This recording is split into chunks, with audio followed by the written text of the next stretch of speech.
எக்ஸாமில் கேட்கக்கூடிய ஒரு கேள்வி என்ன அப்படின்னா, you have a principal auditor and a branch auditor. அந்த பிரின்சிபல் ஆடிட்டர் என்னன்னு சொல்லுவோம்னா கம்பெனிஸ் ஆடிட்டர்னு சொல்லுவோம்.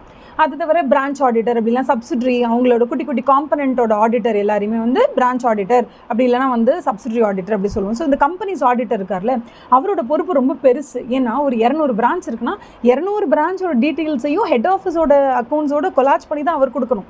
அதே மாதிரி ஒரு ஹோல்டிங் கம்பெனி இருக்காங்கன்னா உங்களுக்கு ஒரு 200 ஹோல்டிங் கம்பெனிக்கான 200 சப்சிட்ரி இருக்காங்கன்னா 200 சப்சிட்ரி கம்பெனியோட இன்ஃபர்மேஷனையும் கன்சாலிடேட் பண்ணி தான் சிஎஃப்எஸ் கன்சாலிடேட்டட் ஃபினான்ஷியல் ஸ்டேட்மெண்ட்ஸை ரெடி பண்ணவே போகிறாங்க.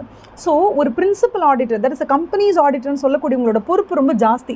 ஸோ அவர் வந்து என்ன பண்ணுவார் அப்படின்னா, பிரான்ச் ஆடிட்டர் கிட்ட நீங்கள் இதை கொடுங்க அதை கொடுங்க, உங்களோட பேப்பர்ஸ் கொடுங்க, நீங்கள் என்ன ஆடிட் ப்ரொசீஜர் அப்ளை பண்ணீங்க, இது என்ன பண்ணீங்க அது என்ன பண்ணீங்க, உங்கள் சம்மரி அனுப்புங்க, நீங்கள் என்னென்ன ஆடிட் ப்ரொசீஜர்ஸ் அப்ளை பண்ணீங்க இதெல்லாம் கொடுங்கன்னு கேட்கும்போது லைக் இந்த பிரான்ச் ஆடிட்டர்ஸ் நான் கொடுக்க மாட்டேன், நீங்கள் எப்படி ஏன் ஏரியாக்குள்ளே வரலாம் அப்படிலாம் கேட்கக்கூடாது. கேட்டால் கொடுக்கணும்.